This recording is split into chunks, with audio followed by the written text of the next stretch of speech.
በ11 የምርጫ ክልሎች ምርጫ ዳግም ይካሄዳል። ኢዜማ 86 ወንበሮችን አገኘ። ግዙፍ ኩባንያ የነዳጅ ምርትን ለኢትዮጵያ ሊያቀርብ ነው። ህወሓት የህዝብ ማመላለሻ አውቶቡሶችን አገተ። ከውጭ ደግሞ የአሜሪካና ኢራን ስምምነት መቋረጡን እናያለን። ሰላም ጤና ይስጥልን የተከበራችሁና የተወደዳችሁ የሀቅና ሳቅ ሚዲያ አድማጮቻችንና ተመልካቾቻችን የዕለቱን ወሳኝ መረጃ ይዘንላችሁ ቀርበናል። የሀገር ውስጥና የውጭ መረጃዎችን ወደናንተ የምናደርስ ይሆናል። በመንግስት 30% ድርሻ በሚገነባው ፕሮጀክታችን ላይ ስንሸጥ ከነበርናቸው የንግድ ሱቆች ውስጥ 11 እና 16 ካሬ አማራጮችን ሽጠን ጨርሰናል።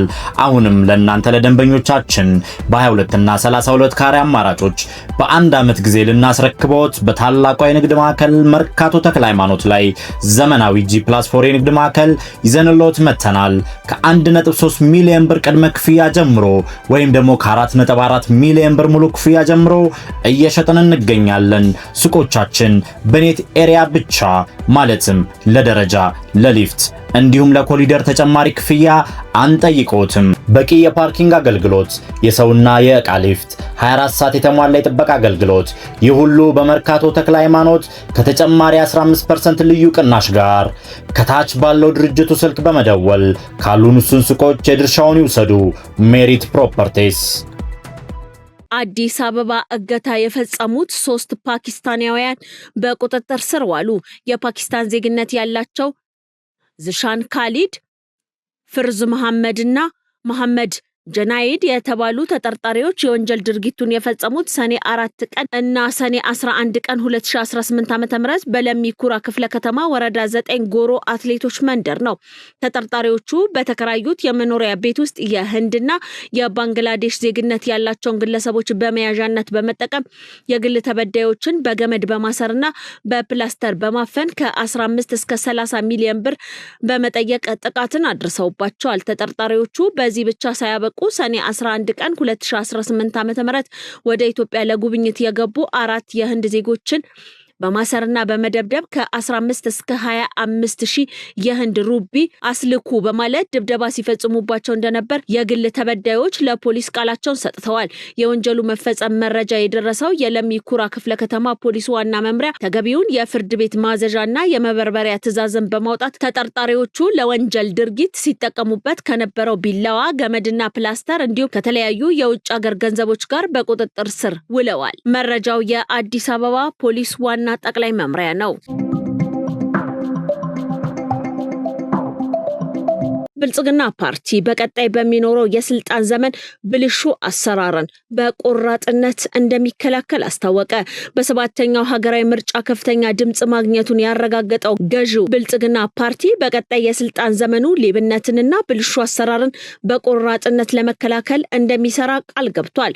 ፓርቲው የኢትዮጵያ ብሔራዊ ምርጫ ቦርድ ይፋ ያደረገውን ውጤት ተከትሎ ባወጣው መግለጫ በምርጫው ሂደት የተሳተፉ አካላትን አመስግኗል። የህዝብ ተወካዮች ምክር ቤት ካሉት 486 መቀመጫዎች 438ቱን ማሸነፉን ያረጋገጠው ፓርቲው በቀጣይ ሰላምና ጸጥታን ማስፈን ላይ እሰራለሁም ብሏል። በተለይም የኑሮ ውድነትን ለማቅለልና የምግብ ዋስትናን ማረጋገጥ እንዲሁም በተቋማት የቢሮክራሲ ሰንሰለት መበጣጠስ ላይ እንደሚያተኩርም አስታውቋል። በተጨማሪም በመገባደድ ላይ የሚገኘው የሀገራዊ ምክክር ሂደት የታለመለትን ዓላማ እንዲያሳካ በሚገባ እንደሚደግፍ አስታውቋል። ኢዜማ በሰባተኛው ዙር ሀገር አቀፍ ምርጫ 86 መቀመጫዎችን በማግኘት ቀዳሚ ተፎካካሪ ፓርቲ ሆኖ ማጠናቀቁ ተገለጸ። የኢትዮጵያ ዜጎች ለማህበራዊ ፍትህ ኢዜማ ሀገር አቀፉ ምርጫው ከነ እንከኖቹም ቢሆን በሰላም በመጠናቀቁ ደስተኛ ነኝ ሲል መግለጫን አውጥቷል። ይህን ተከትሎ ፓርቲው ለውድድር በቀረበባቸው ቦታዎች 13 የህዝብ ተወካዮች ምክር ቤት እና 73 የክልልና የከተማ ምክር ቤት ወንበሮችን በድምሩ 86 መቀመጫዎችን በማግኘት በሀገር አቀፍ ደረጃ ቀዳሚውን ተፎካካሪ ፓርቲ ሆኖ ማጠናቀቁ ታውቋል። ኢዜማ ከቀጣዩ ምርጫ በፊት ባሉት ዓመታት ጠንካራ ጎኖችን በማስቀጠል እንዲሁም የነበሩበትን ክፍተቶችን በስትራቴጂና ሌሎች አስፈላጊ ተግባራትን በመሙላት ተጨባጭ የተፎካካሪ ፓርቲነት ሚናውን ጊዜ ሳያባክን የሚጀምረው ተግባር መሆኑንም ጠቁሟል። ፓርቲው አክሎም ገዢ ሆኖ እንዲቀጥል ለተመረጠው ብልጽግና ፓርቲ ለውድድሩ ተሳታፊዎች የእንኳን ደስ አላችሁ መልእክቱን አስተላልፏል። በተጨማሪም አሸናፊው ፓርቲ ከዛሬ ጀምሮ ዲሞክራሲያዊ ተቋማትን ለመገንባትና ፍትህ የፖለቲካ ምህዳርን ለሁሉም እኩል ተደራሽነት ለማድረግ በቁርጠኝነት እንዲሰራ አማራጭ ሀሳቦችን እንዲያቀርብ እንዲሁም ትችቶችን በሆደ ሰፊነት እያስተናገደ የሀገሪቱን ዲሞክራሲ በጋራ ለመገንባት ቁርጠኛ እንዲሆን ጥሪ አቅርቧል።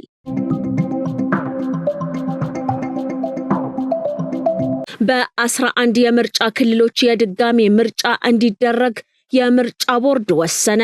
5ቱ የምርጫ ክልሎች በሶማሌ ክልል የሚገኙ መሆናቸውን ቦርዱ ይፋ እያደረገ ባለው የ7ኛው ጠቅላላ ምርጫ ውጤት ማሳወቂያ መርሃ ግብር ላይ ተገልጿል። ሐማሬ፣ ዳራ ቶሬ፣ ሀርገሌ፣ ባቱ ዝዋይ፣ ቤጊ፣ አርሆሳ፣ ጨንቻ፣ ሶሮ አንድ፣ ጠምባሮ፣ ሀደካለ ምርጫ ክልሎች የድጋሚ ምርጫ ይደረገባቸዋልም ተብሏል። በማዕከላዊ ኢትዮጵያ ሶሬ አንድና ጠምባሮ ምርጫ ክልሎች ለሕዝብ ተወካዮች ምክር ቤት የድጋሚ ምርጫ እንደሚደረግባቸውም ታውቋል። ሀርገሌ፣ ዳሮር፣ ሀደካላ፣ ሐማሬና ዳራቶሬ የተባሉ በሶማሌ ክልል የሚገኙ የምርጫ ክልሎች የድጋሚ ምርጫ ይካሄዳል። ባቱ ዝዋይና ቤጊ ምርጫ ክልሎች በኦሮሚያ ክልል ለሕዝብ ተወካዮችና ለክልል ምክር ቤት የድጋሚ ምርጫ የሚደረግ ይሆናልም ተብሏል። በደቡብ ኢትዮጵያ ጨንቻ ምርጫ ክልል ለክልል ምክር ቤት የድጋሚ ምርጫ ይካሄዳል። በ2019 በጀት ዓመት የኢትዮጵያ ብር ይረጋጋል ተብሎ እንደሚጠበቅ የገንዘብ ሚኒስትሩ አህመድ ሺዴ ለፓርላማ ገለጹ። በዚህ በጀት ዓመት ብር በ15 በመቶ ቢቀንስም በመጨረሻው በጀት ዓመት የ9.8 በመቶ የኢኮኖሚ እድገት እንደሚያስመዘግብ ሚኒስትሩ አብራርተዋል። ይህ እድገት በግብርና 7.1 በመቶ፣ በኢንዱስትሪ 11.6 በመቶ እና በአገልግሎት 8.5 በመቶ ዘርፎች የሚመራ ነው። ነገር ግን በሩቅ ምስራቅ ግጭት ሳቢያ በጨመረው የነዳጅ ዋጋ ምክንያት የሀገሪቱ የገቢ ዕቃዎች ወጪ 25.8 ቢሊዮን ዶላር ይደርሳል ተብሎ ይገመታል። ከዚህ ውስጥ 6 ቢሊዮን ዶላሩ ለነዳጅ የሚውል ነው። መንግስት የውጭ ምንዛሪ ገበያውን ለማረጋጋት አዳዲስ መመሪያዎችን እያወጣ ሲሆን የብሔራዊ ባንክ ጨረታዎችንና የንግድ ባንኮችን ሚና በማጠናከር በህጋዊና በጥቁር ገበያ መካከል ያለውን ልዩነት ወደ 11 በመቶ ማውረድ መቻሉም ተብራርቷል። እንዲሁም የውጭ ዕዳ መልሶ ለማዋቀር ድርድሮች እየተደረጉ ናቸውም ተብሏል። ዘገባው የካፒታል ጋዜጣ ነው። የኢሚሬትስ ግዙፍ ኩባንያ የነዳጅ ምርት ለኢትዮጵያ ሊያቀርብ መሆኑ ተሰማ። የተባበሩት አረብ ኤሚሬትስ ግዙፍ የነዳጅ ኩባንያ የሆነው ኢኖክ የፔትሮሊየም ምርቶችን ለኢትዮጵያ ገበያ ለማቅረብ የመጨረሻ ዝግጅት ላይ መሆኑ ተነግሯል።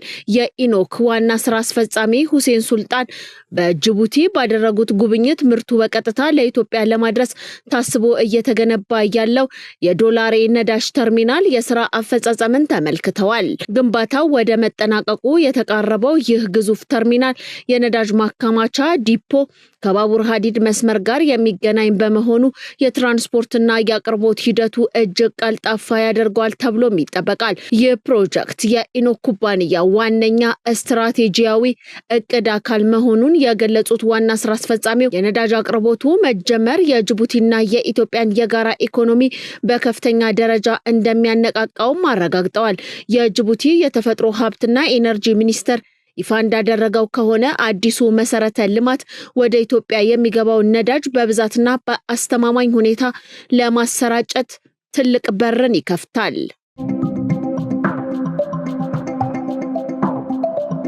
ትናንትና ሰኔ 14 ቀን 2018 ዓ.ም ጠዋት ከመቀሌ ወደ አዲስ አበባ በሰላም ይጓዝ የነበሩ 5 የህዝብ ማመላለሻ አውቶቡሶች ራያ መሆኒ መግቢያ ላይ በህወሓት ሰራዊት መታገታቸው ምንጮች ጠቁመዋል። የታጋቾቹ 96% የሚሆኑ ወጣቶች ናቸው ሲሉ ምንጮቻችን ጠቁመዋል። በትግራይ ክልል እየተፈጸመ ካለው ወታደራዊ አፈሳ ለማምለጥ በርካታ ወጣቶች ወደ መሃል ሀገር እየሸሹ መሆናቸውም ተነግሯል። የአሜሪካና ኢራን የሰላም ንግግር ተቋረጠ። የኢራን ልዑካን አዳራሹን ለቀው መውጣታቸው ተሰምቷል። በስዊዘርላንድ የተጀመረው የሁለቱ ሀገራት ውይይት የኢራን ተደራዳሪዎች አዳራሹን ለቀው በመውጣታቸውና የጋራ ፎቶን ለመነሳት ፈቃደኛ ባለመሆናቸው ያለ ስምምነት ተጠናቋል። ምክትል ፕሬዝዳንት ጄዲ ቫንስ ውይይት ላይ በነበርንበት ወቅት ፕሬዝዳንት ዶናልድ ትራምፕ የሆርሙዝ ወሽመጥ ከተዘጋ በኋላ እንወስደዋለን፣ ሀገርም አይኖራችሁም የሚል ጠንካራ ማስጠንቀቂያ መሰንዘራቸው ለተደራዳሪዎቹ መውጣት ምክንያት ሆኗልም ተብሏል። የአሜሪካ መከላከያ ሚኒስተር ኢራን ሂዝቦላን ማስታጠቅ ካላቆመች በቦምብ እንደሚደበድቧት የዛተ ሲሆን ኢራን በበኩሏ በሊባኖስ ያለው ጦርነት ካልቆመ ድርድር የለም ስትልም አሳውቃለች። የተወደዳችሁና የተከበራችሁ የሐቅና ሳቅ ሚዲያ አድማጭና ተመልካቾቻችን የዕለቱ ወሳኝ መረጃ የተከታተላችሁትን ይመስል ነበር። ቀሪ የሐቅና ሳቅ ዝግጅቶቻችን እንደቀጠሉ ናቸው። መልካም ጊዜ ይሁንላችሁ።